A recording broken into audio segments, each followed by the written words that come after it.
ਵਾਹਿਗੁਰੂ ਜੀ ਕਾ ਖਾਲਸਾ ਵਾਹਿਗੁਰੂ ਜੀ ਕੀ ਫਤਿਹ। ਹੋਂਦ ਵੇਖ ਰਹੇ ਹੋ ਤੁਸੀਂ ਤੇ ਮੈਂ ਹਾਂ ਤੁਹਾਡੇ ਨਾਲ ਰਮਨਦੀਪ ਕੌਰ। ਅੱਜ ਇੱਕ ਵੱਖਰਾ ਜਿਹਾ ਲਾਈਵ ਸੈਸ਼ਨ ਰਹੇਗਾ। ਹਮੇਸ਼ਾ ਹੀ StreamYard ਥਰੂ ਆਪਾਂ ਜਿਹੜਾ ਗੱਲਬਾਤ ਕਰਦੇ ਹੁੰਨੇ ਆ ਕਸ਼ਮੀਰ ਦੀਆਂ ਵੱਖ-ਵੱਖ ਸ਼ਖਸੀਅਤਾਂ ਦੇ ਨਾਲ, ਤੇ ਅੱਜ ਉਹਨਾਂ ਸ਼ਖਸੀਅਤਾਂ ਦੇ ਨਾਲ ਬੈਠ ਕੇ ਗੱਲਬਾਤ ਕਰਨ ਦਾ ਮੌਕਾ ਮਿਲਿਆ ਹੈਗਾ। ਮੈਂ ਕਸ਼ਮੀਰ ਨਹੀਂ ਆ, ਇਹ ਸਾਰੇ ਇੱਥੇ ਹੀ ਨੇ। ਅੱਜ ਕੁਝ ਵਿਸ਼ੇਸ਼ ਰਹੇਗਾ, ਸਾਰੇ ਇੱਕੋ ਜਗ੍ਹਾ ਦੇ ਉੱਤੇ ਇਕੱਠੇ ਨੇ ਤਾਂ ਸਮਝ ਸਕਦੇ ਆ ਕਿ ਸਾਰਿਆਂ ਦੇ ਜ਼ਿਹਨ ਦੇ ਵਿੱਚ ਜੋ ਚੱਲ ਰਿਹਾ ਹੈਗਾ, ਜੋ ਮੁੱਦੇ ਸਾਡੇ ਸਿੱਖ ਸਰਗਰਮੀਆਂ ਦੇ ਨਾਲ ਸੰਬੰਧ ਰੱਖਦੇ ਨੇ, ਉਹ ਸਾਰੇ ਆਪਣੇ ਇਕੱਠੇ ਬੈਠ ਕੇ ਸਾਂਝਾ ਕਰਨਾ ਚਾਹੁੰਦੇ ਸਨ। ਤਾਂ ਹੁਣ ਮੈਂ ਚਾਹਾਂਗੀ ਕਿ ਕਸ਼ਮੀਰ ਦੀ, ਜੰਮੂ ਕਸ਼ਮੀਰ ਦੀ ਸਿੱਖ ਸੰਗਤ ਖਾਸ ਤੌਰ ਦੇ ਉੱਤੇ ਹੋਂਦ ਦੇ ਨਾਲ ਤੁਸੀਂ ਜਲਦ ਤੋਂ ਜਲਦ ਜੁੜ ਜਾਓ, ਕਿਉਂਕਿ ਇਹਨਾਂ ਵਿਚਾਰਾਂ ਦੇ ਉੱਤੇ ਧਿਆਨ ਦੇਣਾ ਬਹੁਤ ਜ਼ਰੂਰੀ ਹੈ। ਸਾਡੇ ਸਾਰਿਆਂ ਦਾ ਫਰਜ਼ ਬਣਦਾ ਕਿ ਸਾਡੇ ਸਿੱਖ ਸਮਾਜ ਦੇ ਅੰਦਰ ਕੀ ਸਿੱਖ ਸਰਗਰਮੀਆਂ ਜਿਹੜੀਆਂ ਇਸ ਸਮੇਂ ਵਾਪਰ ਰਹੀਆਂ ਨੇ ਉਹਨਾਂ ਦੇ ਉੱਪਰ ਆਪਾਂ ਧਿਆਨ ਜ਼ਰੂਰ ਦਈਏ। ਸਭ ਤੋਂ ਪਹਿਲਾਂ ਮੈਂ ਸਾਰਿਆਂ ਤੋਂ ਤੁਹਾਨੂੰ ਜਾਣੂ ਕਰਵਾਵਾਂ, ਵੈਸੇ ਕਸ਼ਮੀਰ ਦੀ ਜਿੰਨੀ ਵੀ ਸਿੱਖ ਸੰਗਤ ਆ ਇਹਨਾਂ ਚਿਹਰਿਆਂ ਤੋਂ ਬਾਖੂਬੀ ਜਾਣੂ ਆ, ਫਿਰ ਵੀ ਮੈਂ ਜ਼ਰੂਰ ਨਾਮ ਲੈਣਾ ਚਾਹਾਂਗੀ।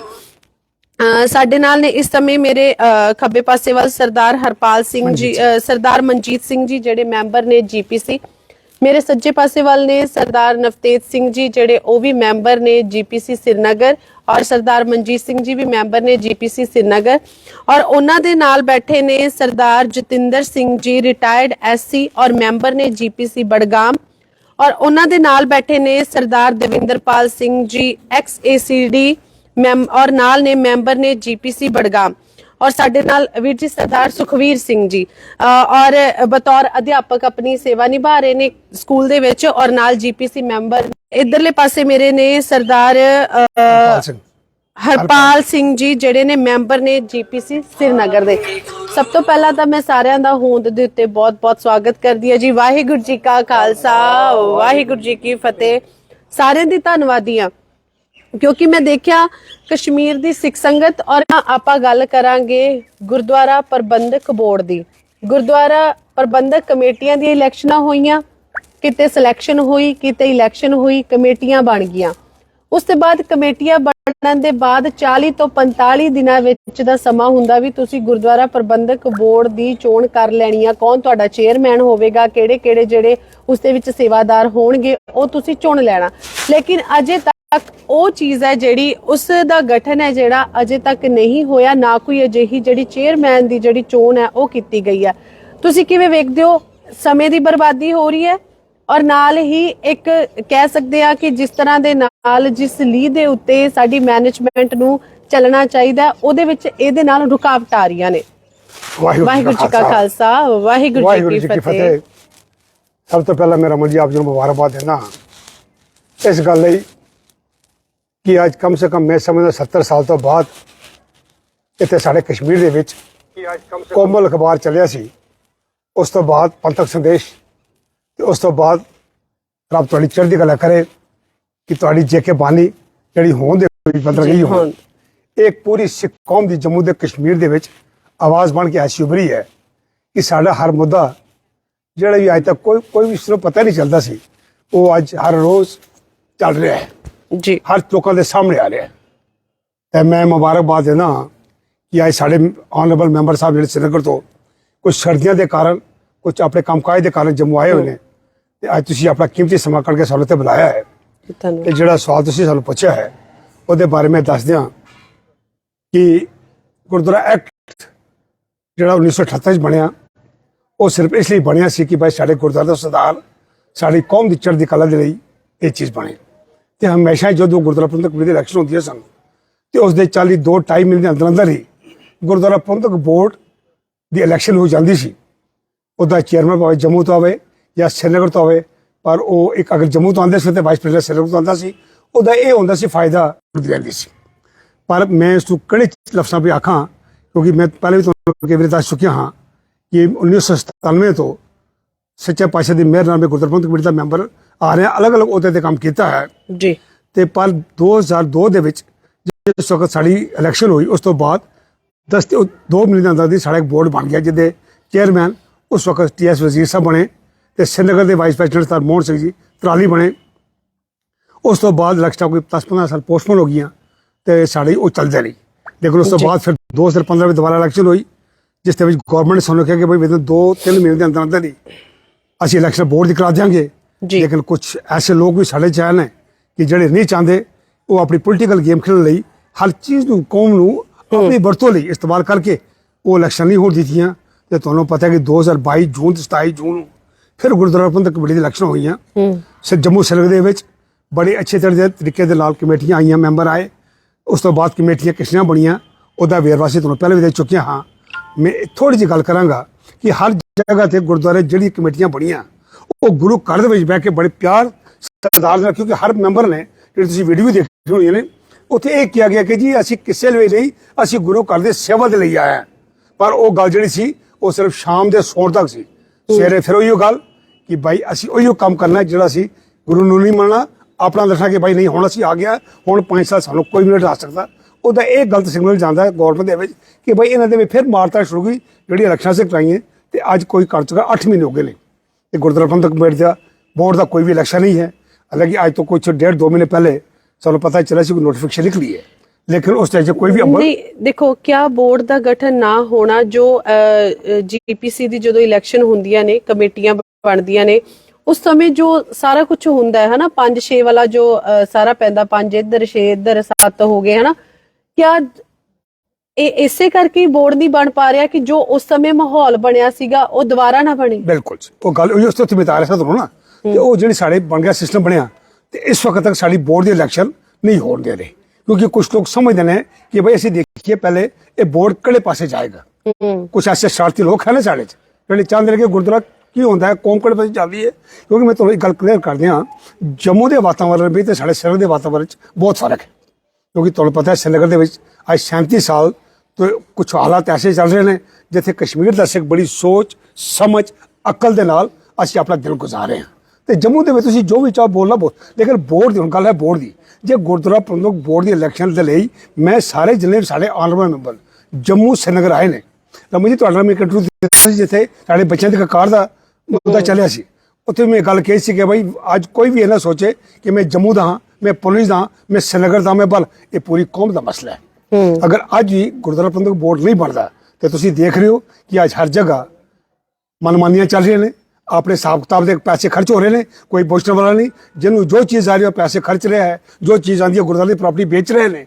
तो सो इसलिए जरूरी है आज सारे मैंबर जितने भी साढ़े 12 मिनट तो लैके थोड़े सांबे तक पुलिस डोडा भद्रवाह जम्मू इन्हों के अगे साड़ी जो सारे ऑनरेबल मैंबर बैठे ने श्रीनगर के इन्होंने वालों हाथ जोड़ के बेने है कि भाई वास्ता आओ असी सारे एक आवाज़ चुकीए ताकि साड़ा गुरद्वारा प्रबंधक बोर्ड बन जाए, जोड़े भी आन अच्छे लोग आन, पढ़े लिखे लोग आन, ताकि साढ़े बच्चों का फ्यूचर कल वाला आने वाला साढ़े जो भुख है ਉਹਦੇ ਬਾਰੇ ਵੀ ਕੁਝ ਚੰਗੇ ਸੁਝਾਅ ਆਉਣ, ਨਾਲੇ ਗੁਰਦੁਆਰਾ ਦਾ ਕੰਮ ਜਿਹੜਾ ਉਹ ਅੱਛੇ ਤਰੀਕੇ ਚੱਲੇ। ਸਾਡੇ ਗੁਰਦੁਆਰੇ ਦੀ ਇਨਕਮ ਅੱਜਕੱਲ ਸੋਹਣੀ ਹੈ, ਐਸੀ ਗੱਲ ਕੋਈ ਨਹੀਂ ਕਿ ਸਾਡੇ ਗੁਰਦੁਆਰੇ ਦੇ, ਲੇਕਿਨ ਇੱਕੋ ਚੀਜ਼ ਦੀ ਕਮੀ ਹੈ ਕਿ ਸਾਡਾ ਜਿਹੜਾ ਰਸਤਾ ਹੈ ਉਹ ਬੜਾ ਗਲਤ ਹੈ। ਸਾਨੂੰ ਕੋਈ ਵੀ ਰਸਤਾ, ਕੋਈ ਵੀ ਬੰਦਾ ਐਸਾ ਪੋਲੀਟੀਕਲ ਲੀਡਰ ਨਹੀਂ ਮਿਲ ਰਿਹਾ ਚਲਾਏ ਤਾਂ ਜੇ ਸਾਡੀ ਜਿਹੜੀ ਆਉਣ ਵਾਲੀ ਪਲੀਰੀ ਹੈ ਉਹ ਕੱਲ ਨੂੰ ਇਹ ਕਹਿਣ ਕਿ ਭਾਈ ਦੇਖੋ ਇਹ ਸਾਡੇ ਜਿਹੜੇ ਪੁਰਾਣੇ ਬਜ਼ੁਰਗ ਸਨ ਉਹ ਕੀ ਦੇ ਕੇ ਗਏ। ਕਿਉਂਕਿ ਗੁਰਦੁਆਰਾ ਐਕਟ ਬਣਾਉਣ ਵਿੱਚ ਸਭ ਤੋਂ ਬੜਾ ਹੱਥ साढ़े स्वर्गीय सतिंदर सिंह MLA सरदार डॉक्टर हरमन सिंह भ्राता टंगमर वाले उन्होंने हाथ से उन्होंने नाल जम्मू के भी बड़े बड़े अच्छे लोग मिल के इन्होंने अगर एक चीज़ सानू दिता है इस चीज़ संभाल करना साड़ा फर्ज है। साढ़े जो मैंबर आते हैं वो ये ना समझन कि असी ये एक गुरु का सेवा है, ये पता नहीं किस साढ़े कर्म फिर मिलती है, ये 5 साल के बाद साड़ी जिंदगी रहे ना रही मौका मिलेगा नहीं मिलेगा। सो मैं इन्हें मुड़ के आखागा कि एक तो जो 5-6 का तनासब है ये चीज़ असेंबली में चंगी लगती है, पार्लियामेंट में चंगी लगती है, गुरु घर में नहीं। आओ सारे एक इकट्ठे होके गुरु घर के काम, गुरु घर के कारज, गुरु घर दी जमीन, गुरु घर दी प्रॉपर्टियों बचाइए।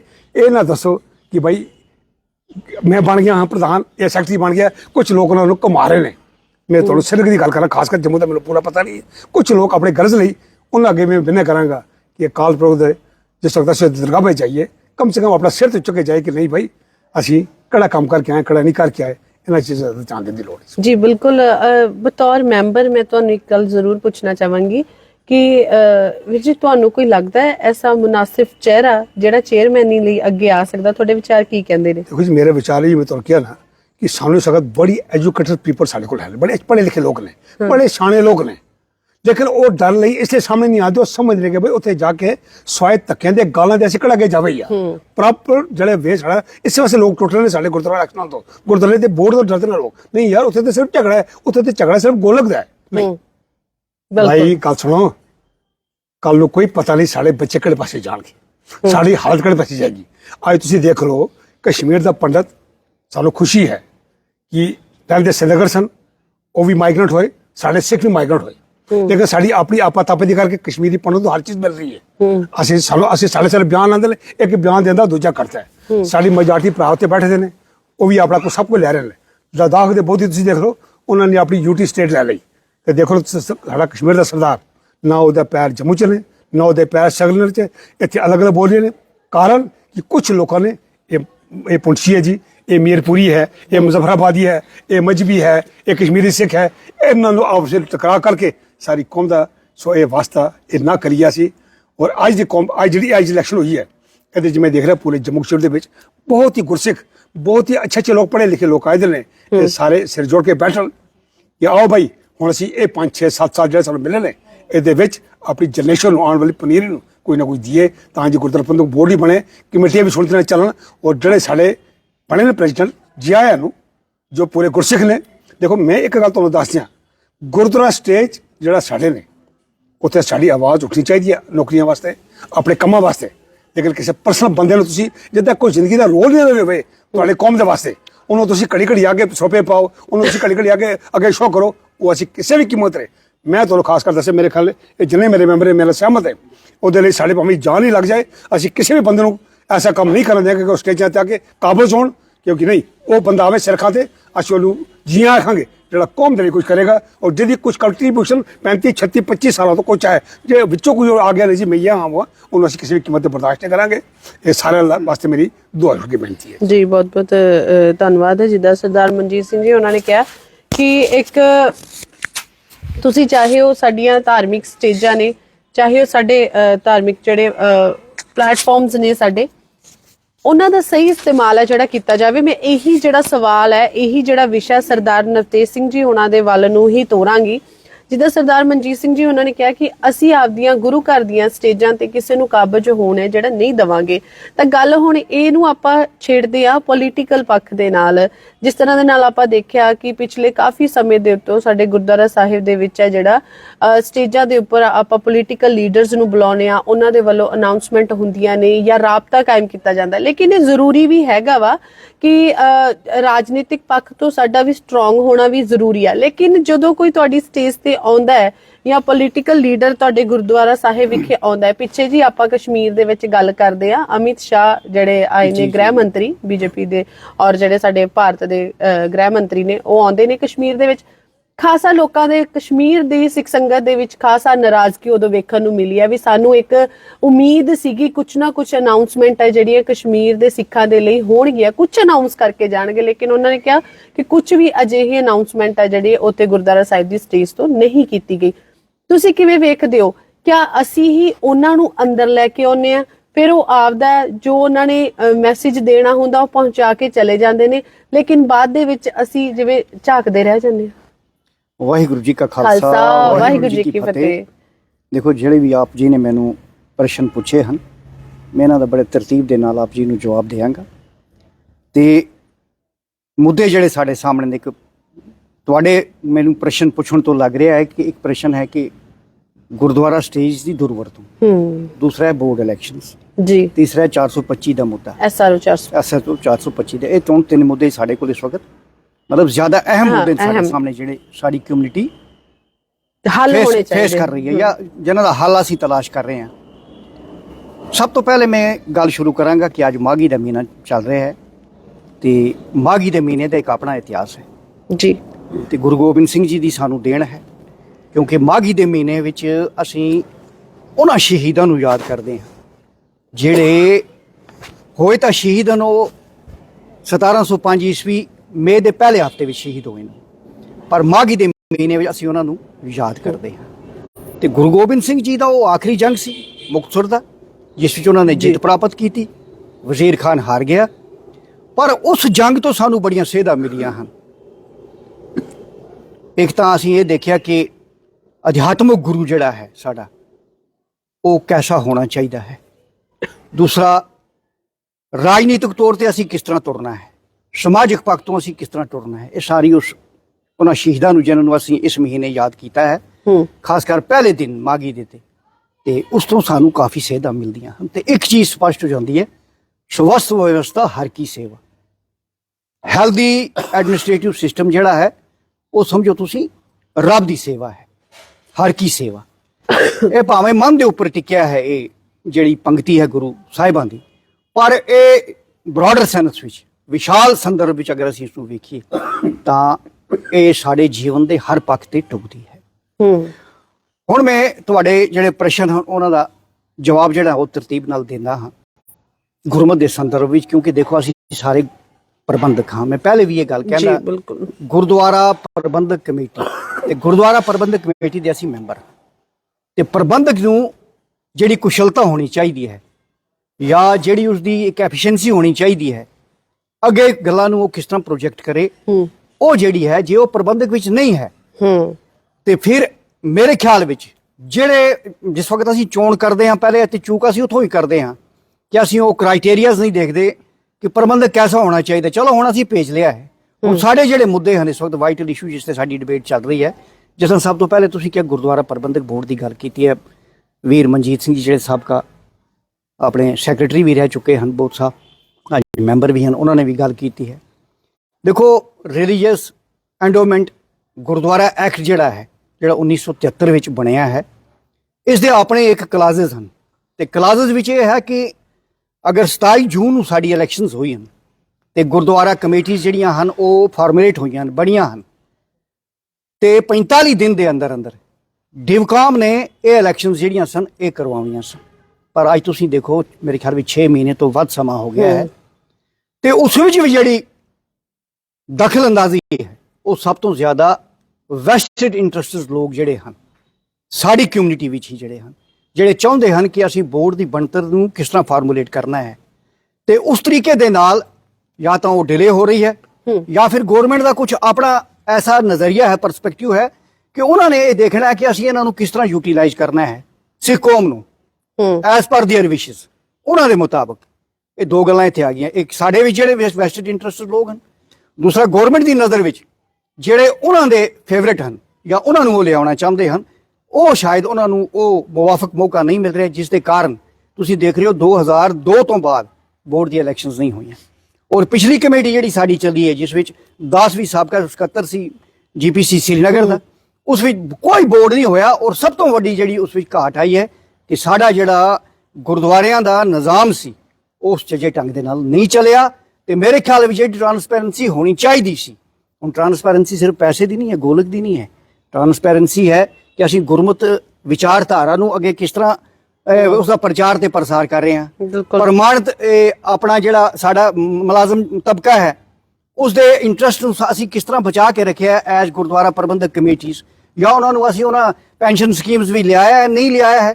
ਤੀਸਰਾ ਹੈ ਕਿ ਗੁਰੂ ਦੀ ਗੋਲਕ ਦਾ ਜਿਹੜਾ ਇੱਕ ਲੇਖਾ ਜੋਖਾ ਹੈ ਦਸਵੰਧ ਦਾ, ਉਹ ਕੁਆਟਰਲੀ ਸਾਹਮਣੇ ਸੰਗਤ ਦੇ ਸਾਹਮਣੇ ਆ ਰਿਹਾ ਹੈ ਜਾਂ ਨਹੀਂ ਆ ਰਿਹਾ ਹੈ, ਜਾਂ ਫਿਰ ਜਿਹੜੀ ਗੁਰਦੁਆਰੇ ਦੇ ਨਾਲ ਐਸੋਸੀਏਟਡ ਐਸੈਟਸ ਹਨ ਉਹਨਾਂ ਦੀ ਵਰਤੋਂ ਅਸੀਂ ਕਿਸ ਤਰ੍ਹਾਂ ਕਰ ਰਹੇ ਹਾਂ, ਉਹਨਾਂ ਨੂੰ ਕਿਸ ਚੀਜ਼ ਦੇ ਲਈ ਯੂਟੀਲਾਈਜ਼ ਕਰ ਰਹੇ ਹਾਂ, ਜਾਂ ਗੁਰਦੁਆਰਾ ਪ੍ਰਬੰਧਕ ਕਮੇਟੀਜ਼ ਕੋਲ ਜਿਨ੍ਹਾਂ ਕੋਲ ਐਸੈਟਸ ਹਨ, ਪੈਸੇ ਹਨ, ਬਿਲਡਿੰਗ ਬਣਾਈ ਹੈ ਤੇ ਉਹ ਪੈਸਾ ਕਿਹੜੀ ਚੀਜ਼ ਤੇ ਲੱਗ ਰਿਹਾ ਹੈ ਤੇ ਕਿਹੜੇ ਐਸੇ ਡਿਵੈਲਪਮੈਂਟ ਵਰਕਸ ਹਨ, ਜਾਂ ਅਸੀਂ ਕੋਈ ਐਸੇ ਸੈਂਟਰਸ ਖੋਲੇ ਹਨ, KS ਕੋਚਿੰਗ ਸੈਂਟਰਸ ਖੋਲੇ ਹਨ, ਜਾਂ ਅਨਐਮਪਲੋਇਮੈਂਟ ਯੂਥ ਜਿਹੜਾ ਹੈ ਉਸ ਨੂੰ ਅਸੀਂ ਉੱਥੇ ਕੀ ਦਿੱਤਾ ਹੈ, ਜਾਂ ਉਹਨਾਂ ਦੀ ਜਿਹੜਾ ਰੋਜ਼ਗਾਰ ਹੈ ਉਹ ਜਨਰੇਟ ਹੋਵੇ, ਨਾਲ ਗੁਰਬਾਣੀ ਦੇ ਨਾਲ ਅਸੀਂ ਕਿਸ ਤਰ੍ਹਾਂ ਜੋੜਿਆ, ਬੜਾ ਵਾਈਡਰ ਪਰਸਪੈਕਟਿਵ ਹੈ। ਇਹ ਕਿਸ ਤਰ੍ਹਾਂ ਕਰ ਰਹੇ ਹਨ ਗੁਰਦੁਆਰਾ ਪ੍ਰਬੰਧਕ ਜਿਹੜੇ ਆਏ ਹਨ, ਉਹ ਇਸ ਕੰਮ ਨੂੰ ਕਿਸ ਤਰ੍ਹਾਂ ਨਿਭਾ ਰਹੇ ਹਨ। ਤੇ ਬੋਰਡ ਨਹੀਂ ਹੈ, ਜੇ ਬੋਰਡ ਹੁੰਦਾ ਜਿਸ ਤਰ੍ਹਾਂ ਮਨਜੀਤ ਸਿੰਘ ਜੀ ਨੇ ਕਿਹਾ ਕਿ ਬੋਰਡ ਵਿੱਚ ਜੀ ਦੇਖੋ ਤੁਸੀਂ ਇੱਕ ਕੁਐਸਚਨ ਪੁੱਛਿਆ ਸੀ ਕਿ ਤੁਹਾਡੀ ਨਜ਼ਰ ਵਿੱਚ ਕਿ ਕੋਈ ਐਸਾ ਬੰਦਾ ਹੈ ਜਿਹੜਾ ਬੋਰਡ ਦੀ ਸਰਪ੍ਰਸਤੀ ਕਰੇ। ਮੇਰੇ ਖਿਆਲ ਵਿੱਚ ਸਾਡੇ ਕੋਲ ਇਤਨਾ ਟੈਲੈਂਟ ਹੈ, ਇਤਨੇ ਪੋਟੈਂਸ਼ੀਅਲ ਹੈ, ਸਾਡੇ ਕੋਲ ਇਤਨੇ ਅਣਗਿਣਤ ਸਾਡੇ ਕੋਲ ਇੰਟੈਲੈਕਚੁਅਲਸ ਬੈਠੇ ਹਨ। ਇੰਟੈਲੈਕਚੁਅਲਸ ਦੇ ਨਾਲ ਗੁਰਮੁਖ ਜਾਣਨ ਵਾਲੇ ਦੇਖੋ ਜਿਹੜੇ ਸਾਡੇ ਪਹਿਲੇ ਆਪਣੇ ਬੋਰਡ ਦੇ ਪ੍ਰੈਜ਼ੀਡੈਂਟ, ਐਕਚੁਅਲੀ ਉੱਥੇ ਚੇਅਰਮੈਨ ਪੋਸਟ ਨਹੀਂ ਹੈ, ਪ੍ਰੈਜ਼ੀਡੈਂਟ ਪੋਸਟ ਹੈ, ਉਹ ਸਨ ਵਾਈਸ ਪ੍ਰੈਜ਼ੀਡੈਂਟ ਸਨ ਸ੍ਰੀਨਗਰ ਵੀ ਸਰਦਾਰ ਦਿਆਲ ਸਿੰਘ ਜੀ। ਮੈਂ ਪਹਿਲੇ ਵੀ ਤੁਹਾਨੂੰ ਇੱਕ ਇੰਟਰਵਿਊ 'ਚ ਉਹਨਾਂ ਦਾ ਜ਼ਿਕਰ ਕੀਤਾ ਹੈ ਕਿ ਦਿਆਲ ਸਿੰਘ ਜੀ ਹਰ ਆਪਣੇ ਪ੍ਰੈਜ਼ੀਡੈਂਟ ਨੂੰ ਪਹਿਲੇ ਵਿਆਕਰਨ ਪੁੱਛਦੇ ਸੀ ਗੁਰਬਾਣੀ ਦਾ ਦੱਸੋ ਗ੍ਰਾਮਰ ਕੀ ਹੈ, ਇਤਨੇ ਜਾਣਕਾਰ ਸੀ। ਉਸ ਦੇ ਨਾਲ ਜਿੱਥੇ ਉਹ ਜਾਣਦੇ ਸੀ ਗੁਰਮਤਿ ਦੀ ਵਿਚਾਰਧਾਰਾ ਤੋਂ ਜਾਣੂ ਸੀ, ਨਾਲ ਉਹਨਾਂ ਨੂੰ ਦੁਨਿਆਵੀ ਸੰਸਾਰਿਕ ਜਿਹੜੀ ਰਾਜਨੀਤਿਕ ਸੋਝੀ ਸੀ ਉਹ ਵੀ ਇਤਨੀ ਸੀ। ਤੇ ਕਮੇਟੀਆਂ ਇਸ ਤਰ੍ਹਾਂ ਚੱਲ ਰਹੀਆਂ ਸਨ ਕਿ ਉਹਨਾਂ ਦਾ ਲੇਖਾ ਜੋਖਾ ਜਿਹੜਾ ਸੀ ਉਸ ਬੋਰਡ ਦੇ ਕਾਰਨ ਬਹੁਤ ਹੀ ਸੁਚੱਜੇ ਢੰਗ ਦੇ ਨਾਲ ਸਾਡਾ ਜਿਹੜਾ ਉਹ ਪ੍ਰਬੰਧ ਸੀ ਉਹ ਚੱਲ ਰਿਹਾ ਹੈ। ਤੇ ਮੈਂ ਇਹ ਅਪੀਲ ਕਰਾਂਗਾ ਗਵਰਨਮੈਂਟ ਜਿਹੜੀਆਂ ਏਜੰਸੀਜ਼ ਹਨ ਜਾਂ ਜਿਹੜੇ ਸਾਡੇ ਇਸ ਵਕਤ ਪ੍ਰਬੰਧਕ ਹਨ, ਪ੍ਰਧਾਨ ਸਾਹਿਬਾਨ ਹਨ, ਅਸੀਂ ਕਠੂਏ ਤੋਂ ਲੈ ਕੇ ਬਾਰਾਮੂਲੇ ਤੱਕ ਗੱਲ ਕਰੀਏ, ਜਿਤਨੀ ਵੀ ਕਮੇਟੀਆਂ ਇਹਨਾਂ ਵਿੱਚ ਆਉਂਦੀਆਂ ਹਨ, ਇਹਨਾਂ ਸਾਰਿਆਂ ਨੂੰ ਜੇ ਗੁਰੂ ਦੇ ਸਨਮੁਖ ਹੋ ਕੇ, ਕਿਉਂਕਿ ਅਸੀਂ ਇੱਕ ਓਥ ਆਫ ਐਲੀਗੈਂਸ ਲਈ ਹੈ, ਅਸੀਂ ਇੱਕ ਓਥ ਲਿਆ ਹੈ, ਇੱਕ ਗੁਰੂ ਸਾਹਿਬ ਦੇ ਸਾਹਮਣੇ ਆਪਣੀ ਅਸੀਂ ਨਿਸ਼ਠਾ ਇਹ ਕੀਤੀ ਹੈ ਕਿ ਨਹੀਂ ਅਸੀਂ ਜੋ ਵੀ ਕੰਮ ਕਰਾਂਗੇ ਐਜ਼ ਪ੍ਰਬੰਧਕ ਅਸੀਂ ਬੜੇ ਹੀ ਸੁਚਾਰੂ ਢੰਗ ਨਾਲ ਕਰਾਂਗੇ। ਜੇ ਨਹੀਂ ਕਰਦੇ ਤੇ ਫਿਰ ਅਸੀਂ ਗੁਰੂ ਦੇ ਦੇਣਦਾਰ ਹਾਂ। ਫਿਰ ਜਿਹੜਾ ਮੈਸੇਜ ਸਾਨੂੰ ਮਾਗੀ ਦੇ ਦਿਨ ਤੇ ਗੁਰੂ ਗੋਬਿੰਦ ਸਿੰਘ ਜੀ ਨੇ ਦੱਸਿਆ, ਜਦੋਂ ਉਹ ਗਿਲੇ ਸ਼ਿਕਵੇ ਮਿਟੇ ਸੀ, ਜਿਹੜੇ ਸਿੱਖ ਉਸ ਵਕਤ ਮਤਲਬ ਜੰਗ ਕਾਫੀ ਲੰਬੀ ਹੋ ਗਈ ਸੀ, ਕਈ ਘਰਾਂ ਨੂੰ ਪਰਤ ਗਏ ਸੀ, ਫਿਰ ਉਹਨਾਂ ਨੂੰ ਅਹਿਸਾਸ ਹੋਇਆ ਕਿ ਗੁਰੂ ਗੋਬਿੰਦ ਸਿੰਘ ਨੇ ਇਤਨੀ ਮਤਲਬ ਕੁਰਬਾਨੀ ਕੀਤੀ ਹੈ ਤੇ ਫਿਰ ਮੁਕਤਸਰ ਗਏ, ਫਿਰ ਉੱਥੇ ਗੁਰੂ ਸਾਹਿਬ ਦੇ ਨਾਲ ਉਹਨਾਂ ਨੇ ਜੰਗ ਲੜੀ, ਕਈ ਸ਼ਹੀਦ ਹੋ ਗਏ। ਜੇ ਉਸ ਗੁਰੂ ਤੇ ਸਿੱਖ ਦਾ ਜਿਹੜਾ ਆਪਸ ਵਿੱਚ ਉਹ ਹੈ ਇੱਕ ਡਿਵੋਸ਼ਨ ਤੇ ਡੈਡੀਕੇਸ਼ਨ, ਜੇ ਅਸੀਂ ਉਸ ਨੂੰ ਸਾਹਮਣੇ ਰੱਖੀਏ, ਫਿਰ ਮੇਰੇ ਖਿਆਲ ਵਿੱਚ ਅਸੀਂ ਐਸੇ ਕੰਮ ਕਦੀ ਵੀ ਨਹੀਂ ਕਰਾਂਗੇ ਜਿਹੜੇ ਕੌਮ ਦੇ ਲਈ ਇਹ ਹਾਨੀਕਾਰਕ ਸਿੱਧ ਹੋਣ। ਇਹ ਬੋਰਡ ਜੇ ਬੋਰਡ ਦੀ ਬਣਤਰ ਨਹੀਂ ਬਣਦੀ ਤੇ ਇਹ ਸਮਝੋ, ਮੈਂ ਪਹਿਲੇ ਵੀ ਸਟੇਜ ਤੋਂ ਕਹਿੰਦਾ ਰਿਹਾ ਕਿ ਬੋਰਡ ਤੁਹਾਡਾ ਕਮਜ਼ੋਰ ਹੋ ਰਿਹਾ, ਇਹ ਐਕਟ ਤੁਹਾਡਾ ਕਮਜ਼ੋਰ ਹੋ ਰਿਹਾ ਹੈ। ਇੱਕ ਟਾਈਮ ਐਸਾ ਆਏਗਾ ਕਿ ਸਾਡਾ ਜਿਹੜਾ ਐਕਟ ਹੈ ਇਹ ਪੂਰਾ ਖਤਮ ਹੋ ਜਾਏਗਾ ਤੇ ਉਹੀ ਪੁਰਾਣਾ ਮੇਰੇ ਖਿਆਲ ਵਿੱਚ ਜਿਹੜਾ ਅਸੀਂ ਜਦੋਂ ਅੰਗਰੇਜ਼ਾਂ ਦੇ ਨਾਲ ਜੰਗਾਂ ਲੜੀਆਂ ਸਨ, ਚਾਬੀਆਂ ਦਾ ਮੋਰਚਾ ਸੀ, ਗੰਗਸਰ ਜੇਤੂ ਦਾ ਮੋਰਚਾ ਲੜਿਆ ਸੀ, ਨਨਕਾਣੇ ਸਾਹਿਬ ਦਾ ਮੋਰਚਾ ਲੜਿਆ ਸੀ, ਵੈਸੇ ਮੋਰਚੇ ਸਾਨੂੰ ਇਹ ਨਾ ਲਿਆਉਣੇ ਪੈਣ। ਫਿਰ ਗੁਰਦੁਆਰੇ ਜਿਹੜੇ ਵੈਸਟਡ ਇੰਟਰਸਟਡ ਲੋਕ ਸਨ ਉਹਨਾਂ ਕੋਲੋਂ ਚੜਾਉਣ ਦੇ ਲਈ, ਇਸ ਕਰਕੇ ਬੋਰਡ ਦੀ ਜਿਹੜੀ ਬਣਤਰ ਹੈ ਇਹ ਪ੍ਰਾਇੋਰਟੀ ਹੋਣੀ ਚਾਹੀਦੀ ਹੈ ਗਵਰਨਮੈਂਟ ਦੀ ਕਿ ਅਸੀਂ ਇਹਨਾਂ ਇਲੈਕਸ਼ਨਸ ਨੂੰ ਜਲਦੀ ਤੋਂ ਜਲਦੀ ਕਰਾ ਕੇ ਬੋਰਡ ਦਾ ਗਠਨ ਕਰੀਏ। ਤੇ ਸਾਡਾ ਵੀ ਇਹ ਫਰਜ਼ ਹੈ ਐਜ਼ ਪ੍ਰਬੰਧਕ ਕਿ ਅਸੀਂ ਉਹਨਾਂ ਬੰਦਿਆਂ ਨੂੰ ਵੋਟ ਪਾਈਏ ਉੱਥੇ ਜਿਹੜੇ ਗੁਰਮਤਿ ਤੋਂ ਜਾਣੂ, ਚੰਗੇ ਪੜ੍ਹੇ ਲਿਖੇ, ਇੰਟੈਲੈਕਚੁਅਲਸ, ਸਕਿਲਡ ਪਰਸਨਸ ਜਿਹੜੇ ਜਾਣਦੇ ਹੋਣ ਕਿ ਅਸੀਂ ਕਿਸ ਤਰ੍ਹਾਂ ਚਲਾਉਣਾ ਹੈ। ਦੂਸਰਾ ਜਿਹੜਾ ਆਪ ਜੀ ਨੇ ਪ੍ਰਸ਼ਨ ਕੀਤਾ ਸੀ, ਜਿਸ ਤਰ੍ਹਾਂ ਅਮਿਤ ਸ਼ਾਹ ਦੇ ਬਾਰੇ ਆਪ ਜੀ ਨੇ ਗੱਲ ਕੀਤੀ ਹੈ, ਸਾਡੇ ਮਾਨਯੋਗ ਗ੍ਰਹਿ ਮੰਤਰੀ ਹਨ ਤੇ ਸਾਰਾ ਮੁਲਕ ਹੀ ਉਹਨਾਂ ਦਾ ਆਦਰ ਸਤਿਕਾਰ ਕਰਦਾ ਤੇ ਕਰਨਾ ਵੀ ਚਾਹੀਦਾ ਹੈ।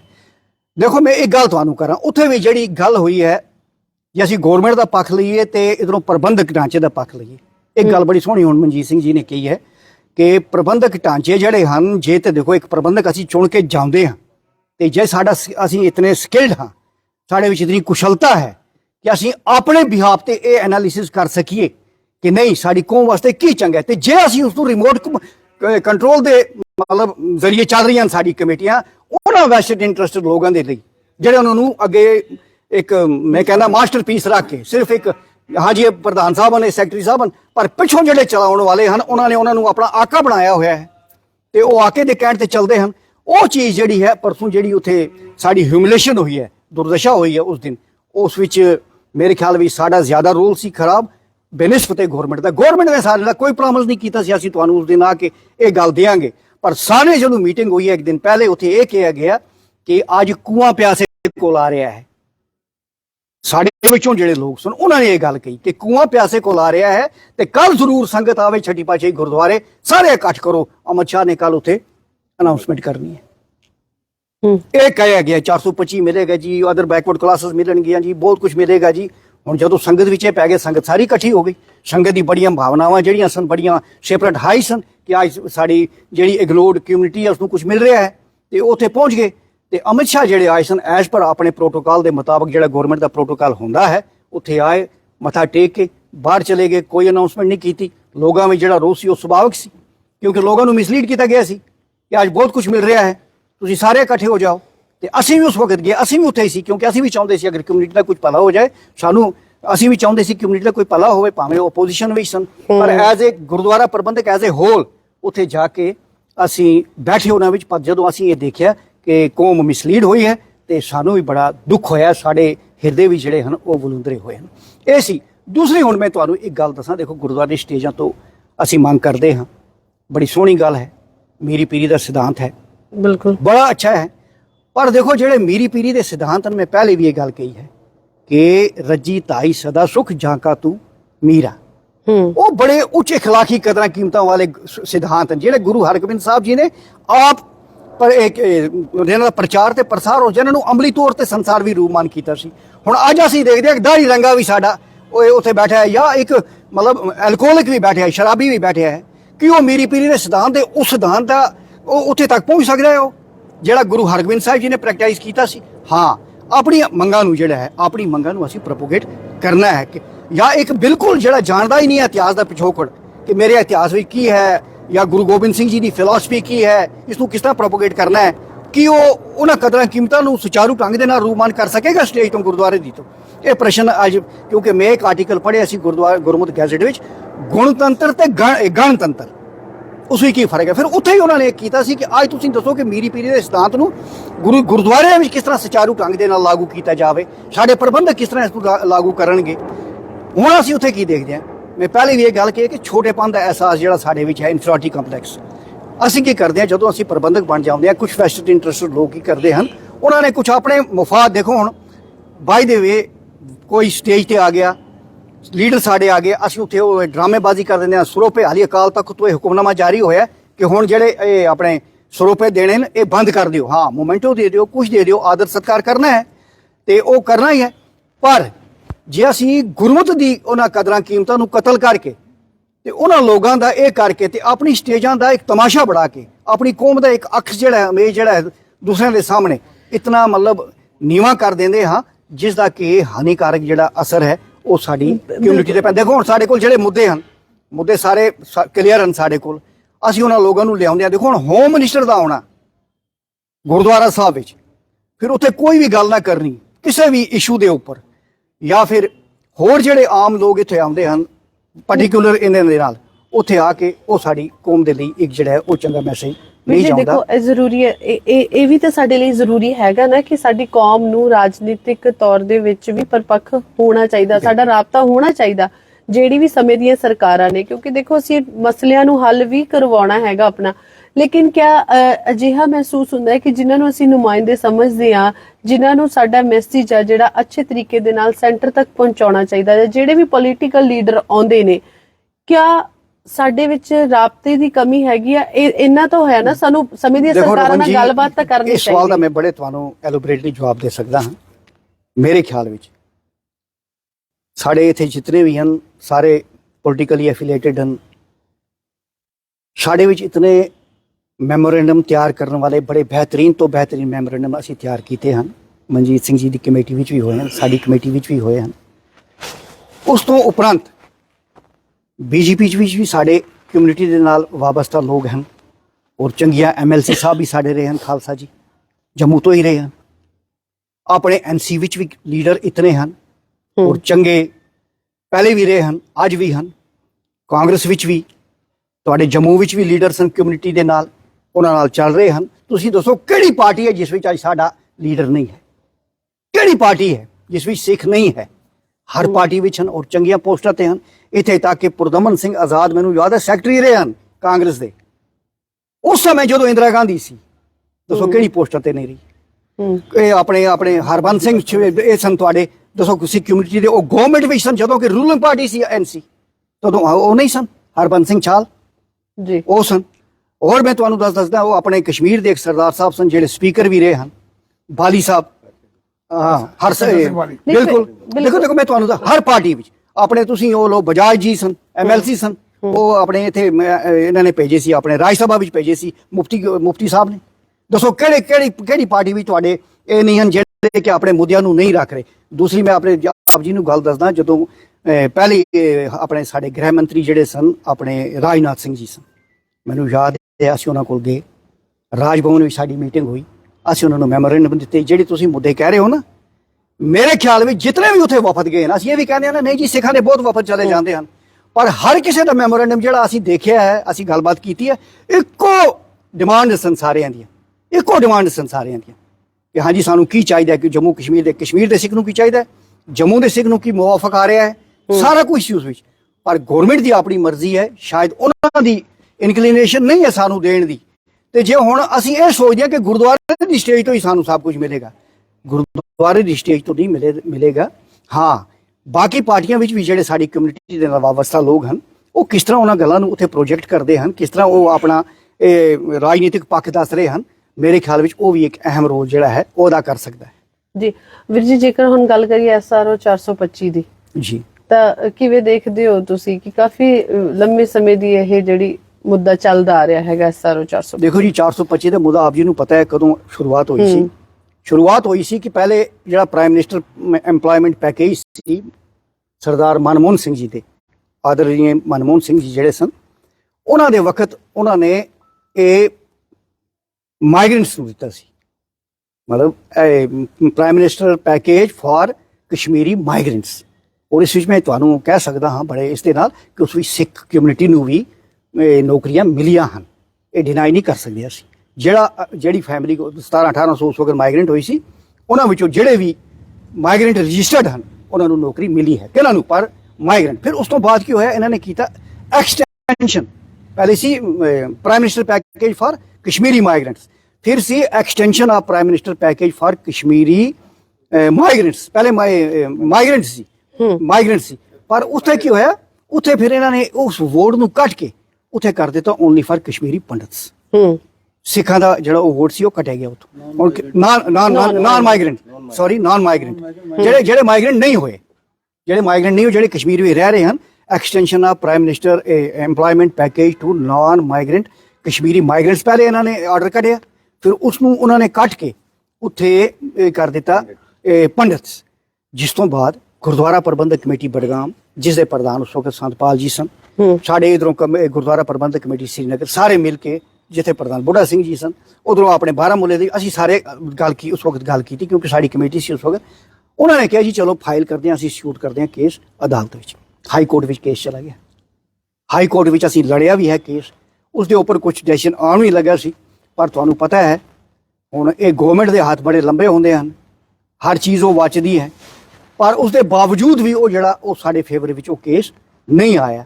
ਤੇ 425 ਦੇ ਉੱਪਰ ਬਹੁਤ ਜ਼ਿਆਦਾ, ਦੇਖੋ ਹੁਣ ਅਦਾਲਤ ਤੱਕ ਜਾਣਾ, ਚੰਗੇ ਵਕੀਲਾਂ ਨੂੰ ਹਾਇਰ ਕਰਨਾ, ਕੋਸ਼ਿਸ਼ ਕੀਤੀ ਗਈ ਹੈ ਸਾਡੀ ਕਮੇਟੀ ਵਰਗਾ। ਹੁਣ ਅੱਜ ਮੈਨੂੰ ਪਤਾ ਨਹੀਂ ਗੁਰਦੁਆਰਾ ਪ੍ਰਬੰਧਕ ਕਮੇਟੀ ਬਡਗਾਮ ਤੇ ਸ੍ਰੀਨਗਰ ਜਾਂ ਬਾਕੀ ਕਮੇਟੀਆਂ ਜੰਮੂ ਦੇ, ਖੈਰ ਜੰਮੂ ਦਾ ਇਸ ਵਿੱਚ ਨਹੀਂ ਹੈ, ਕਸ਼ਮੀਰ ਦੀਆਂ ਕਮੇਟੀਆਂ ਕੀ ਕਰ ਰਹੀਆਂ ਹਨ, ਉਹ ਇਸ ਪ੍ਰਤੀ ਕਿਤਨੀਆਂ ਤਤਪਰ ਹਨ ਜਾਂ ਕਿਤਨੀ ਕੋਸ਼ਿਸ਼ਾਂ ਕਰ ਰਹੀਆਂ ਹਨ, ਤੇ ਉਹ ਮੈਨੂੰ ਅੱਜ ਪਤਾ ਨਹੀਂ ਹੈ। ਪਰ ਜਿਹੜਾ ਮੁੱਦਾ ਹੈ ਅਦਾਲਤ ਤੱਕ ਗਿਆ, ਅਦਾਲਤ ਵੀ ਇਸ ਤੇ ਸਾਇਲੈਂਟ ਰਹੀ ਹੈ, ਤੇ ਜਿਹੜੀਆਂ ਨੌਕਰੀਆਂ ਹਨ ਨਾਨ ਮਾਈਗ੍ਰੈਂਟ ਕਸ਼ਮੀਰੀ ਪੰਡਿਤਸ ਨੂੰ ਨਿਰੰਤਰ ਮਿਲ ਰਹੀਆਂ ਹਨ, ਤੇ ਜਿਹੜੀ ਸਾਡੀ ਕਮਿਊਨਿਟੀ ਹੈ ਉਹ ਟੋਟਲੀ ਇਗਨੋਰ ਹੁੰਦੀ ਜਾ ਰਹੀ ਹੈ। ਜੀ ਬਿਲਕੁਲ ਵੀਰ ਜੀ, ਇੱਥੇ ਨਾ ਕਮੈਂਟਸ ਵੀ ਆ ਰਹੇ ਨੇ। ਸਿੰਘ ਜੀ ਦੀ ਲਿਖ ਰਹੇ ਨੇ ਕਿ ਤੁਹਾਡੇ ਲਈ ਸਪੈਸ਼ਲ ਲਿਖ ਰਹੇ ਨੇ ਕਿ ਨਵਤੇਜ ਸਿੰਘ ਜੀ ਨੂੰ ਪੁੱਛੋ ਅਬਾਊਟ PSP ਰਿਜ਼ਰਵੇਸ਼ਨ, ਪਹਾੜੀ ਸਪੀਕਿੰਗ ਦਾ ਸ਼ਾਇਦ ਐਸਾ ਵੀ ਕੁਝ। ਦੇਖੋ ਜੀ, ਪਹਾੜੀ ਕਮਿਊਨਿਟੀ ਰਿਜ਼ਰਵੇਸ਼ਨ ਦੀ ਗੱਲ ਹੋਈ ਹੈ ਤੇ ਮੈਨੂੰ ਵੈਸੇ ਕਾਫੀ ਨੌਜਵਾਨ ਮੇਰੇ ਕੋਲ ਆਏ, ਫਿਰ ਮੈਂ ਇੰਟੈਲੈਕਚੁਅਲਸ ਕੋਲ ਵੀ ਗਿਆ। ਮੈਂ ਕਿਹਾ ਜੀ ਤੁਸੀਂ ਮੈਨੂੰ ਇਸ ਤੇ ਥੋੜੀ ਜਿਹੀ ਦੱਸੋ, ਕਿਉਂਕਿ ਮੈਨੂੰ ਵੀ ਇਸ ਦੇ ਬਾਰੇ ਜਾਣਕਾਰੀ ਨਹੀਂ ਹੈ, ਅਸੀਂ ਕੀ ਕਰਨਾ ਚਾਹੀਦਾ ਹੈ। ਤੇ ਜਿਹੜੇ ਉੱਥੇ ਇੰਟੈਲੈਕਚੁਅਲ ਸਨ, ਜਿਸ ਤਰ੍ਹਾਂ ਪੰਜਾਬੀ ਸਾਹਿਤ ਸਭਾ ਹੈ ਸਾਡੀ, ਉਹਨਾਂ ਵਿੱਚ ਜਿਹੜੇ ਗੁਣਵਾਨ ਸੱਜਣ ਸਨ, ਉਹਨਾਂ ਕੋਲ ਅਸੀਂ ਰਾਬਤਾ ਕਾਇਮ ਕੀਤਾ। ਉਹਨਾਂ ਨੇ ਕਿਹਾ ਠੀਕ ਹੈ, ਉਹਨਾਂ ਨੇ ਕਿਹਾ ਪਹਾੜੀ ਸਪੀਕਿੰਗ ਪੀਪਲ ਵਿੱਚ ਜਿਹੜਾ ਹੈ ਉੱਥੇ ਜਿਹੜੀ ਪਾਪੂਲੇਸ਼ਨ ਹੈ ਉਹ ਘੱਟ ਤੋਂ ਘੱਟ, ਉਹਨਾਂ ਨੇ 15-16 ਲੱਖ ਜਿਹੜੀ ਦੱਸੀ ਹੈ, ਉਹ Gujjar community related associated with Muslim religion, ਜਿਹਦੇ ਵਿੱਚ ਸਿੱਖ ਵੀ ਨਹੀਂ ਮੁਸਲਿਮ ਰਿਲੀਜਨ ਜਿਹੜੀ ਉਹ 15 ਲੱਖ ਹੈ। ਮਤਲਬ ਕਿਹੜੇ ਜਿਹੜੇ ਗੁਜਰ ਪਹਾੜੀ ਹਨ, ਅਸੀਂ ਕੁਝ ਹਜ਼ਾਰਾਂ ਵਿੱਚ ਆਉਂਦੇ ਸੀ, ਉਹ ਇਨਕਲੂਡ ਵੀ ਕਰੇ, ਪਰ ਸਾਡੀ ਪੰਜਾਬੀ ਲੈਂਗੁਏਜ ਉਸ ਤੇ ਸੈਕਰੀਫਾਈਸ ਹੋ ਜਾਏਗੀ। ਉਹਨਾਂ ਨੇ ਐਨਾਲਿਸਿਸ ਕੀਤਾ ਸੀ ਆਪਣੀ ਜਗ੍ਹਾ, ਹੁਣ ਨਹੀਂ ਪਤਾ ਰਾਈਟ ਹੈ ਜਾਂ ਰੋਂਗ ਹੈ, ਪਰ ਜੋ ਕਹਿੰਦਾ ਇੱਕ ਹੈ, ਉਹਨਾਂ ਨੇ ਪੁਨਸ਼ ਰਜੌਰੀ ਮਿਲਾ ਕੇ ਵੀ ਅਗਰ ਅਸੀਂ ਕਰੀਏ, ਪੁਨਸ਼ ਰਜੌਰੀ ਇਧਰੋਂ ਬਾਰਾਮੂਲੇ ਦਾ ਇਲਾਕਾ ਸੀ, ਬਡਗਾਮ ਦਾ ਇਲਾਕਾ ਸੀ, ਤਾਂ ਜਿਹੜਾ ਕਸ਼ਮੀਰ ਵਿੱਚ ਅਗਰ ਅਸੀਂ ਉਹ ਹਜ਼ਾਰਾਂ ਵਿੱਚ ਆਉਂਦਾ ਸੀ, ਤੇ ਕਹਿਣ ਲੱਗੇ ਜੀ ਉਸ ਮੁੱਦੇ ਤੇ ਫਿਰ ਉਹਨਾਂ ਨੇ ਮਤਲਬ ਇੱਕ ਸਹੀ ਗੱਲ ਹੈ ਮੰਨਣੀ ਪਏਗੀ ਕਿ ਉਸ ਵਿੱਚ ਉਹਨਾਂ ਨੇ ਐਫਰਟਸ ਨਹੀਂ ਕੀਤੀਆਂ, ਇਸ ਮੁੱਦੇ ਉਹਨਾਂ ਨੇ ਇਸ ਵਿੱਚ ਜ਼ਿਆਦਾ ਅਹਿਮ ਨਹੀਂ ਸਮਝੀ। ਉਹਨਾਂ ਨੇ ਕਿਹਾ ਨਹੀਂ, ਜੇ ਸਾਡੀ ਪੰਜਾਬੀ ਲੈਂਗੁਏਜ ਇਸ ਦੇ ਉੱਪਰ ਸੈਕਰੀਫਾਈਸ ਹੋ ਜਾਏਗੀ, ਤੇ ਇਹ ਸਾਨੂੰ ਇਧਰੋਂ ਡਾਇਵਰਟ ਕਰਕੇ ਇਧਰ ਲੈ ਜਾਏਗੀ, ਤੇ ਉਸ ਵਿੱਚ ਨਾ ਸਾਨੂੰ ਇਹਨਾਂ ਬੈਨੀਫਿਟ ਮਿਲੇਗਾ, ਤੇ ਬੈਟਰ ਇਹ ਹੈ ਕਿ ਜਾਂ ਤਾਂ ਸਾਨੂੰ ਉਹ ਨਾਨ ਮਾਈਗ੍ਰੈਂਟ ਵਾਲਾ ਜਾਂ ਅਦਰ ਬੈਕਵਰਡ ਕਲਾਸਿਸ ਵਾਲਾ ਜਾਂ ਫਿਰ ਕੁਝ ਜਿਹੜੇ ਕਸ਼ਮੀਰ ਵਿੱਚ ਰਹਿ ਰਹੇ ਹਨ ਉਹਨਾਂ ਦੇ ਲਈ, ਜਿਸ ਤਰ੍ਹਾਂ ਮਨਜੀਤ ਸਿੰਘ ਜੀ ਦੀ ਗੱਲ ਕਰ ਰਹੇ, ਫਿਰ ਤੁਹਾਨੂੰ ਐਂਡ ਆਊਟ ਕਰਦਾ, ਕਸ਼ਮੀਰ ਦੇ ਸਿੱਖ ਦਾ ਜੰਮੂ ਦੇ ਸਿੱਖ ਦਾ ਬੜਾ ਅਲੱਗ ਇੱਕ ਵਾਤਾਵਰਨ ਹੈ। ਅਸੀਂ ਇਕਵਾਲ ਕਾਨੂੰਨ ਤੇ ਰਹਿ ਰਹੇ ਹਾਂ, ਆਤਿਸ਼ ਪਹਾੜ ਜੀ। ਅਸੀਂ ਜਿਹੜੀ ਵੀ ਗੱਲ ਕਰਨੀ ਹੈ ਮੀਡੀਆ ਵਿੱਚ ਜਾਂ ਬਾਹਰ ਕਰਨੀ ਹੈ, ਅਸੀਂ ਮੈਜੋਰਟੀ ਕਮਿਊਨਿਟੀ ਨੂੰ ਮੁੱਖ ਰੱਖਣਾ, ਕਿਉਂਕਿ ਰਹਿਣਾ ਅਸੀਂ ਉੱਥੇ ਹੀ ਹੈ, ਤੇ ਫਿਰ ਉਹ ਕਿਸ ਤਰ੍ਹਾਂ ਰਹਿਣਾ ਹੈ, ਔਰ ਉਹ ਵੀ ਵਾਲ ਕਾਨੂੰਨ ਤੇ ਇੱਕ ਆਤਿਸ਼ ਪਹਾੜ ਤੇ, ਜਿੱਥੇ ਕਿ ਹਮੇਸ਼ਾ ਹੀ ਹਾਲਾਤ ਖਰਾਬ ਹੁੰਦੇ ਹਨ, ਤੇ ਉਸ ਚੀਜ਼ ਨੂੰ ਮੁੱਖ ਰੱਖਣਾ ਹੈ। ਔਰ ਜਿਹੜੀ ਅਸੀਂ ਜ਼ਿਆਦਤੀਆਂ ਅੱਜ ਤੱਕ ਸਹਿਨ ਕਰਦੇ ਆਏ ਹਾਂ। ਤੁਸੀਂ ਦੇਖੋ ਹੁਣ ਜਿਸ ਤਰ੍ਹਾਂ ਚਿੱਠੀ ਸਿੰਘਪੁਰ ਦਾ ਕਾਂਡ ਹੋਇਆ, ਮਹਿਸ਼ੂਰ ਨਗਰ ਦਾ ਕਾਂਡ ਹੋਇਆ, 300 ਦੇ ਲਗਭਗ ਜਿੰਨੇ ਪੰਡਤ ਸ਼ਹੀਦ ਹੋਏ ਹਨ, ਇਤਨੇ ਹੀ ਸਿੱਖ ਵੀ ਸ਼ਹੀਦ ਹੋਏ ਹਨ। ਅੱਜ ਤੱਕ ਕੋਈ ਜ਼ਿਆਦਾ ਫਰਕ ਨਹੀਂ ਹੈ ਹੁਣ, ਕਿਉਂਕਿ ਉਹਨਾਂ ਨੇ ਆਪਣੇ ਕੇਸ ਨੂੰ ਚੰਗੀ ਤਰ੍ਹਾਂ ਪ੍ਰੋਜੈਕਟ ਕੀਤਾ, ਅਸੀਂ ਨਹੀਂ ਕੀਤਾ। ਇਸ ਕਰਕੇ ਜਿਹੜਾ ਸਾਡੇ ਮਸਲੇ ਹਨ ਉਹ ਹੱਲ ਨਹੀਂ ਹੋ ਰਹੇ। ਜੀ ਬਿਲਕੁਲ, ਜਿਸ ਤਰ੍ਹਾਂ ਦੇ ਨਾਲ ਅੱਜ 3-4 ਮੁੱਦੇ ਨੇ ਜਿਨ੍ਹਾਂ ਦੇ ਉੱਪਰ ਖਾਸ ਤੌਰ ਦੇ ਉੱਤੇ ਸਰਦਾਰ ਨਵਤੇਜ ਸਿੰਘ ਜੀ ਉਹਨਾਂ ਨਾਲ ਵੀ ਗੱਲਬਾਤ ਕੀਤੀ ਗਈ ਹੈ। ਪੀਐਸਪੀ ਦਾ ਜਿਹੜਾ ਵਿਸ਼ਾ ਸੀਗਾ ਵੀਰ ਜੀ ਉਹਨਾਂ ਨੇ ਕਮੈਂਟ ਰਾਹੀਂ ਰੱਖਿਆ, ਉਹਦੇ ਉੱਪਰ ਵੀ ਉਹਨਾਂ ਨੇ ਜਿੰਨਾ ਆਪਦੀ ਸੋਚ ਦੇ ਅਨੁਸਾਰ ਹੈ ਜਿਹੜਾ ਉਹ ਜਵਾਬ ਦਿੱਤਾ ਹੈਗਾ। ਸਰਦਾਰ ਮਨਜੀਤ ਸਿੰਘ ਜੀ ਆਪਣੇ ਵੀਰ ਜੀ ਕੁਝ ਹੋਰ ਤੁਸੀਂ ਜੀ ਜ਼ਰੂਰ। ਮੈਂ ਸਿਰਫ सबसे गुस्ताखी ਕਰਾਂਗਾ ਜੀ। ਇੱਕ ਮਿੰਟ ਜਿਹੜੀ ਗੱਲ ਨਵਤੇਜ ਜੀ ਨੇ ਕਹੀ ਜੀ ਕਿ ਸਾਡੇ ਜਿਹੜੇ ਪੋਲੀਟੀਕਲ ਬੰਦੇ ਹਰ ਪਾਰਟੀ ਦੇ ਵਿੱਚ ਹੈ ਨੇ, ਉਹ ਸ਼ੁਰੂ ਤੋਂ ਸਨ, ਲੇਕਿਨ ਜਿਹੜੀ ਸਾਡੀ ਸਨਗਰ ਦੀ ਰਹੀ ਹੈ ਗੱਲ, ਜਿਹੜੇ ਪੋਲੀਟੀਕਲ ਬੰਦੇ ਉਹਨਾਂ ਦਾ ਕੰਮ ਹੈ ਪੋਲੀਟੀਕਲ ਪਾਰਟੀ ਵਿੱਚ ਕੰਮ ਕਰਨਾ। ਜਿਹੜਾ ਵੀ ਸਾਡੀ ਕੌਮ ਨੂੰ ਲੀਡ ਕਰਨਾ ਚਾਹੁੰਦਾ ਹੈ ਉਹ ਕੌਮ ਦੇ ਲਈ ਸਾਹਮਣੇ ਆ ਜਾਏ। ਜੋ ਚੰਗੇ ਰਸਤੇ ਸਾਨੂੰ ਦੱਸਦਾ ਹੈ, ਚੰਗੇ ਰਸਤੇ ਲੈ ਕੇ ਸਾਰੀ ਕੌਮ ਨੂੰ ਚੱਲਦਾ ਹੈ, ਅਸੀਂ ਸਾਰੇ ਪਿੱਛੇ ਚੱਲਣ ਵਾਸਤੇ ਤਿਆਰ ਹਾਂ। ਨਾ ਕਿ ਉਹਨਾਂ ਲੋਕਾਂ ਵਾਸਤੇ ਜਿਹੜੇ ਕਿ ਪੋਲੀਟੀਕਲ ਗੇਮ ਖੇਲ ਕੇ ਗੁਰਦੁਆਰਾ ਸਟੇਜਾਂ ਨੂੰ ਯੂਜ਼ ਕਰਨਗੇ, ਅਸੀਂ ਉਹਨਾਂ ਨੂੰ ਕਿਸੇ ਵੀ ਕੀਮਤ ਤੇ ਉਹ ਯੂਜ਼ ਨਹੀਂ ਕਰਨ ਦਿਆਂਗੇ। ਇਹ ਜਿਹੜੀ ਗੱਲ ਮੈਂ ਤੁਹਾਨੂੰ ਜ਼ਰੂਰੀ ਦੱਸ ਦਿਆਂ। ਤੇ ਜੇ ਕੋਈ ਪੋਲੀਟੀਕਲ ਪਰਸਨ ਗੁਰਦੁਆਰੇ ਦੇ ਉਹਦੇ ਵਿੱਚ ਆ ਕੇ ਚਾਹੁੰਦਾ ਹੋਵੇ ਕਿ ਮੈਂ ਆਪਣੀ ਸੰਗਤ ਦਾ ਕੁਝ ਭਲਾ ਕਰ ਸਕਾਂ, ਬਹੁਤ ਅੱਛਾ, ਉਹਨੂੰ ਵੀ ਵੈਲਕਮ ਕਰਾਂਗੇ। ਲੇਕਿਨ ਪਹਿਲੇ ਕੌਮ ਨੂੰ ਬਿਠਾ ਕੇ ਦੱਸੇ ਕਿ ਮੈਂ ਕੀ ਕੰਮ ਕਰ ਰਿਹਾ, ਮੇਰੀ ਕੀ ਕੰਟਰੀਬਿਊਸ਼ਨ ਹੈ। ਨਾ ਕਿ ਓਨਲੀ ਸਿਰਫ ਉਸ ਦਿਨ ਜਿਸ ਦਿਨ ਕੋਈ ਆਵੇ ਜਾਂ ਜਾਵੇ ਤੇ ਉਸ ਦਿਨ ਆ ਕੇ ਸਾਨੂੰ ਲੀਡ ਕਰੇ, ਉਹ ਗੱਲ ਨਹੀਂ ਬਰਦਾਸ਼ਤ ਹੋਏਗੀ। ਮੈਂ ਤੁਹਾਡਾ ਸਮਾਂ ਕਾਫੀ ਹੋ ਗਿਆ ਕਿਉਂਕਿ 37 ਸਾਲ ਤੋਂ ਕਸ਼ਮੀਰ ਦਾ ਸਿੱਖ ਬੜੇ ਫੂਕ ਕੇ ਦਿਨਾਂ ਨਾਲ ਗਲੇ ਨੇ। ਮੈਂ ਇਸ ਗੱਲ ਨੂੰ ਨਹੀਂ ਛੱਡਣਾ ਚਾਹੁੰਦਾ ਸਾਂ, ਪਰ ਮੇਰੇ ਦਿਮਾਗ ਚ ਆ ਗਈ, ਸ਼ਾਇਦ ਮੈਨੂੰ ਮੇਰੇ ਮੈਂਬਰ ਹੀ ਮਾਫੀ ਕਰਨਗੇ। ਸਾਡੀਆਂ ਕਈ ਬੱਚਿਆਂ ਦਾ ਵੀ ਹਾਦਸੇ ਹੋਏ ਕਸ਼ਮੀਰ ਦੇ ਵਿੱਚ, ਸਾਡੇ ਕਈ ਲੋਕਾਂ ਦੇ ਵੀ ਹਾਦਸੇ ਹੋਏ। ਸਾਡੀ ਲੀਡਰਸ਼ਿਪ ਉਸ ਵਕਤ ਜਿਹਨਾਂ ਲੋਕਾਂ ਦੇ ਹੱਥ ਵਿੱਚ ਸੀ, ਜਿਹਨਾਂ ਦੀ ਕਮਾਂਡ ਸੀ, ਸਰਦਾਰ ਚਰਨ ਸਿੰਘ ਬਾਲੀ, ਸਰਦਾਰ ਜੋਗਿੰਦਰ ਸਿੰਘ ਮਹਿਤਾ, ਕ੍ਰਿਸ਼ਨਜੀਤ ਸਿੰਘ ਮਹਿਤਾ, ਸਰਦਾਰ ਦੀਪ ਸਿੰਘ ਜੀ ਦੀਪੇ ਤੇ ਬੈਠੇ ਨੇ, ਸਰਦਾਰ ਜੋਗਿੰਦਰ ਸਿੰਘ ਜੀ, ਗੁਰਵੰਤ ਸਿੰਘ ਜੀ, ਬੜੇ ਲੋਕਾਂ ਦੇ ਨਾਂ ਨੇ ਜਿਨ੍ਹਾਂ ਨੇ ਬੜੇ ਪਿਆਰ ਦੇ ਨਾਲ ਸਾਨੂੰ ਉਸ ਵਾਤਾਵਰਣ ਚੋਂ ਕੱਢ ਕੇ ਬਾਹਰ ਅੱਜ ਤੱਕ ਅਸੀਂ ਆਰਾਮ ਨਾਲ ਚੱਲ ਰਹੇ ਹਾਂ। ਉਹਨਾਂ ਦੇ ਵਿੱਚ ਸਾਡੇ ਉੱਥੇ ਦੇ ਪ੍ਰਧਾਨ ਸਰਦਾਰ ਕੈਪਟਨ ਕਪੂਰ ਸਿੰਘ ਜੀ, ਜਤਿੰਦਰ ਜੀ ਦੇ ਫਾਦਰ ਸਾਹਿਬ ਵੀ, ਯਾਨੀ ਦਲੀਪ ਸਿੰਘ, ਬੜੇ ਬੜੇ ਲੋਕ ਸਨ ਜਿਨ੍ਹਾਂ ਲੋਕਾਂ ਨੇ ਸਾਨੂੰ ਉਸ ਆਤਮਤ ਦਿਨ ਚੋਂ ਕੱਢ ਰਹੇ ਨੇ। ਅੱਜ ਉਹ ਲੋਕ ਸਾਹਮਣੇ ਆਏ, ਕੋਈ ਐਸਾ ਲੀਡਰ ਸਾਹਮਣੇ ਆਵੇ ਜਿਹੜਾ ਜਿਹਦੇ ਪਿੱਛੇ ਪਹਿਲੇ ਅਸੀਂ ਦੇਖੀਏ ਕੌਮ ਕਿਹਦੇ ਪਿੱਛੇ ਹੈ, ਨਾ ਕਿ ਅਸੀਂ ਸਿਰਫ ਦੇਖੀਏ ਭਾਈ ਜਿਹਦੇ ਕੁਝ ਬੰਦਿਆਂ ਨੇ ਸਾਡੇ ਮੈਂਬਰਾਂ ਨੂੰ ਅਗਰ ਆਪਣੇ ਵੱਲ ਕੱਲ ਕੇ ਉਹ ਯੂਜ਼ ਕਰਨਗੇ, ਉਹ ਚੀਜ਼ ਨਹੀਂ ਚੱਲੇਗੀ। ਦੂਜੀ ਲਾਸਟ ਟਾਈਮ ਗੱਲ ਕਰਦੇ ਹਾਂ ਹਰ ਕਮੇਟੀ ਨੂੰ ਕਿ ਭਾਈ ਕਮੇਟੀ ਦੀ ਜਿਹੜੀ ਵੀ ਪ੍ਰਾਪਰਟੀ ਹੈ ਉਹ ਉਹਨਾਂ 6 ਮੈਂਬਰ ਦੀ ਨਹੀਂ ਹੈ ਜਿਹੜੀ ਐਗਜ਼ੀਕਿਊਟਿਵ ਬਣ ਕੇ ਕੇਂਦਰ ਵਿੱਚ ਪ੍ਰਧਾਨ ਆ। ਕਮੇਟੀਆਂ ਵੇਚਣ ਵੇਲੇ ਜਾਂ ਕੋਈ ਵੀ ਪ੍ਰਾਪਰਟੀ ਗੁਰਦੁਆਰੇ ਸਾਰੀ ਕਮੇਟੀ ਦੀ ਕੋਈ ਵੀ ਗੁਰਦੁਆਰੇ ਦੀ ਪ੍ਰਾਪਰਟੀ ਵੇਚਣ ਵੇਲੇ, ਲੈਣ ਵੇਲੇ, ਕੋਈ ਵੀ ਕੰਮ ਕਰਨ ਵੇਲੇ ਹਰ ਕਮੇਟੀ ਦਾ ਫਰਜ਼ ਬਣਦਾ ਹੈ ਕਿ 11 ਮੈਂਬਰ ਨੂੰ ਲੈ ਕੇ ਬੈਠਣ, ਹਰ ਅੱਛਾ ਫੈਸਲਾ ਕਰਕੇ ਉਹ ਕੌਮ ਨੂੰ ਅੱਗੇ ਚਲਾਉਣ, ਤਾਂ ਜੋ ਕੌਮ ਨੂੰ ਤਾਂ ਕੋਈ ਵੀ ਨੁਕਸਾਨ ਐਸਾ ਨਾ ਹੋਵੇ ਜਿਹਦੇ ਨਾਲ ਕੱਲ੍ਹ ਨੂੰ ਸਾਨੂੰ ਪਛਤਾਣਾ ਪਵੇ। ਇਹ ਕੀ ਗੱਲ ਹੋਗੀ ਜੀ ਬਿਲਕੁਲ। ਜਿੱਦਾਂ ਸਰਦਾਰ ਮਨਜੀਤ ਸਿੰਘ ਜੀ ਉਹਨਾਂ ਨੇ ਵੀ ਆਪਣੇ ਵਿਚਾਰ ਸਾਂਝੇ ਕੀਤੇ ਨੇ। ਉਹਨਾਂ ਦਾ ਇਹੀ ਕਹਿਣਾ ਹੈ ਕਿ ਜੇਕਰ ਕੋਈ ਪੋਲੀਟੀਕਲ ਲੀਡਰ ਆ ਕੇ ਗੁਰਦੁਆਰਾ ਸਾਹਿਬ ਦੇ ਪ੍ਰਬੰਧਨ ਦੇ ਵਿੱਚ ਜਾਂ ਸੰਗਤ ਦੀ ਭਲਾਈ ਲਈ ਕੋਈ ਕੰਮ ਕਰਨਾ ਚਾਹੁੰਦਾ, ਪਹਿਲਾਂ ਉਹ ਆ ਕੇ ਸੰਗਤ ਨੂੰ ਕਲੈਰੀਫਾਈ ਕਰੇ ਵੀ ਮੈਂ ਕੌਮ ਦੇ ਲਈ ਕੀ ਕੀਤਾ ਜਾਂ ਅੱਗੇ ਕੌਮ ਦੇ ਪ੍ਰਤੀ ਮੇਰੀ ਕੀ ਲੀ ਹੈ ਜਿਹਨੂੰ ਲੈ ਕੇ ਮੈਂ ਤੁਰਾਂਗਾ ਔਰ ਕੌਮ ਦੇ ਲਈ ਕੁਝ ਕਰ ਸਕਦਾ ਵਾ, ਹਨਾ।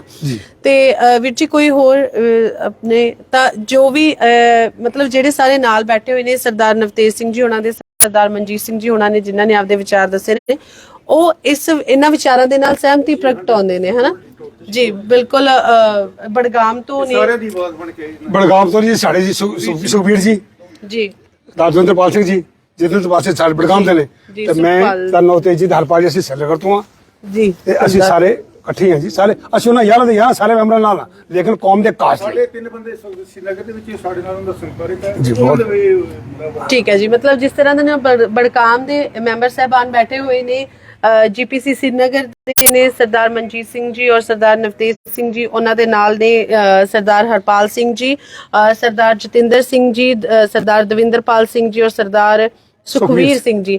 ਉਹਨਾਂ ਨੇ ਕਿਹਾ ਕਿ ਜੋ ਵੀ ਸਰਦਾਰ ਨਵਤੇਜ ਸਿੰਘ ਜੀ ਔਰ ਸਰਦਾਰ ਮਨਜੀਤ ਸਿੰਘ ਜੀ ਉਹਨਾਂ ਦੇ ਵੱਲੋਂ ਵਿਚਾਰ ਸਾਂਝੇ ਕੀਤੇ ਗਏ ਨੇ, ਅਸੀਂ ਉਹਨਾਂ ਵਿਚਾਰਾਂ ਦੇ ਨਾਲ ਸਹਿਮਤੀ ਪ੍ਰਗਟਾਉਂਦੇ ਹਾਂ। ਔਰ ਜਿਹੜੀ ਸੰਗਤ ਵੀ ਉਹ ਬੜੀ ਸੁਚੇਤ ਹੋ ਕੇ ਆਪਣੇ ਆਪਣੇ ਜਿਹੜੀ ਰਾਏ ਆ ਕਮੈਂਟਸ ਦੇ ਰਾਹੀਂ ਦੇ ਰਹੀ ਹੈਗੀ ਹੈ। ਸਮੇਂ-ਸਮੇਂ ਤੇ ਇਦਾਂ ਸਿੱਖ ਸਰਗਰਮੀਆਂ ਤੋਂ ਜਾਂ ਸਿੱਖ ਮੁੱਦਿਆਂ ਤੋਂ ਕੀ ਹੱਲ ਹੋਣੇ ਚਾਹੀਦੇ ਨੇ, ਕੀ ਨਹੀਂ ਹੋਏ, ਕਦੋਂ ਜਾ ਕੇ ਹੱਲ ਹੋਣਗੇ, ਇਹਨਾਂ ਦੇ ਉੱਤੇ ਸਮੇਂ-ਸਮੇਂ ਤੇ ਵਿਚਾਰ ਸਾਂਝੇ ਕਰਦੇ ਰਵਾਂਗੇ। ਸਾਰਿਆਂ ਦਾ ਕੀਮਤੀ ਸਮਾਂ ਦੇਣ ਦੇ ਲਈ ਬਹੁਤ-ਬਹੁਤ ਧੰਨਵਾਦ। ਤੁਹਾਡਾ ਵੀ ਬਹੁਤ-ਬਹੁਤ ਧੰਨਵਾਦ। ਤੁਹਾਡਾ ਵੀ ਬਹੁਤ-ਬਹੁਤ ਧੰਨਵਾਦ ਜੀ। ਵਾਹਿਗੁਰੂ ਜੀ ਕਾ ਖਾਲਸਾ, ਵਾਹਿਗੁਰੂ ਜੀ ਕੀ ਫਤਿਹ।